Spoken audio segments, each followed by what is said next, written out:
Bem, nesse vídeo nós vamos falar sobre a diferença entre massa e peso. A primeira intuição, a primeira definição que a gente pode ter sobre essa grandeza física chamada massa é associá-la à quantidade de matéria. A quantidade de matéria, a gente sabe que a matéria na realidade é constituída de partículas minúsculas chamadas átomos ou agrupamentos de átomos formando moléculas. Então toda a matéria é constituída de espaços vazios e desses minúsculas partículas materiais chamadas de átomos ou de moléculas. A união de átomos e de moléculas forma uma certa quantidade de matéria que nós podemos associar isso aí com a massa. Ou seja, se isso aqui for chamado de um sistema, né? Se que for um sistema físico que nós estivermos analisando, claro que nós podemos associar então a quantidade de matéria à massa desse sistema. Uma outra forma mais rigorosa e mais interessante utilizada na mecânica clássica é associar a massa ao conceito de inércia, que é apresentado, já foi discutido no âmbito da segunda lei de Newton.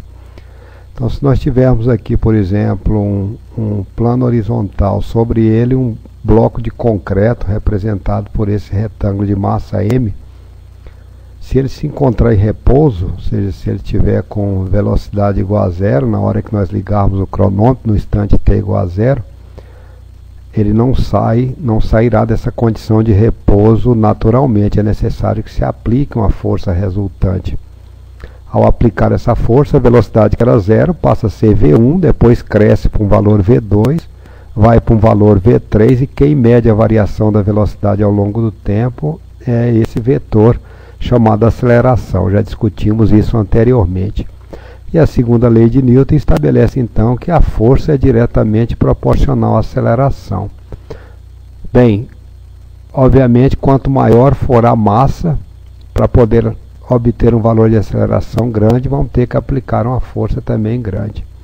Para uma massa pequena, uma força pequena vai produzir um bom valor de aceleração.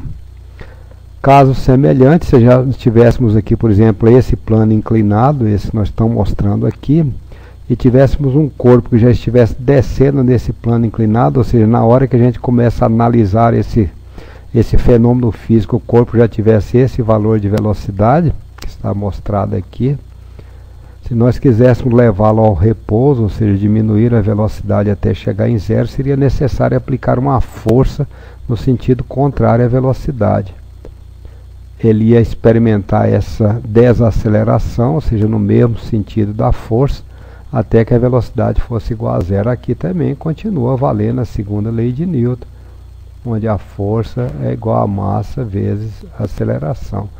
Simplesmente a aceleração nesse caso tem sentido oposto ao vetor velocidade. A gente diz que o corpo está experimentando um processo de desaceleração. Então essa é as definições básicas que a gente tem sobre massa. Quando nós vamos falar de peso, nós já tínhamos comentado anteriormente, quando falamos da gravitação universal, se nós tivermos aqui um corpo de massa m, qualquer corpo que tiver nas suas proximidades, por exemplo, esse corpo 1 de massa m1, ele está sendo atraído por esse corpo de massa m. Se nós tivermos aqui um corpo grande, esse é de massa m1, corpo 2, e mais, além dele ter a massa de 2 ser maior do que a massa de 1, e ele ainda está mais próximo desse corpo de massa m grande, essa força de atração vai ser maior do que essa. Bem, e já vimos também que a força de atração que um corpo 1 exerce sobre o corpo 2 é dada pela lei da gravitação universal, dada por G, constante de gravitação universal, pela massa m grande, pela massa m pequeno, dividido pela distância que separa esses dois corpos elevado ao quadrado. Ou seja, a gente diz que a intensidade da força é diretamente proporcional ao produto das massas e inversamente proporcional ao quadrado da distância que os separam. Quando a gente definiu a aceleração da gravidade, a gente estava, por exemplo, no caso da Terra, se esse valor aqui, por exemplo, for definido como sendo o raio da Terra, a Terra com a massa igual a m da Terra, se nós colocarmos aqui um corpo, por exemplo, sobre a superfície da Terra, não precisa ser obrigatoriamente sobre a superfície da Terra, porque o raio da Terra é tão grande que 100 metros mais para cima ou mais para baixo, 1 quilômetro para cima, 1 quilômetro para baixo, não vai fazer grande diferença. Mas nesse caso aqui, a força que a Terra então estaria atraindo esse corpo vermelho seria o G multiplicado pela massa da Terra, dividido pelo raio da Terra elevado ao quadrado, multiplicado pela massa m, ou seja, a massa m desse pequeno corpo. A gente pode observar aqui facilmente que todos esses três parâmetros, ou seja, G, a constante de gravitação universal, é uma constante. MT, a massa da Terra, é uma constante. RT, raio da Terra, também é uma constante. Então, tudo isso aqui forma, na realidade, uma constante que nós estamos definindo como sendo G.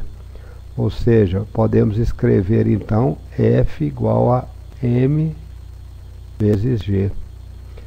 Esse G tem como dimensão a dimensão de aceleração. E por razões normais ela foi chamada de aceleração da gravidade, ou seja, pela sua própria origem, aceleração da gravidade.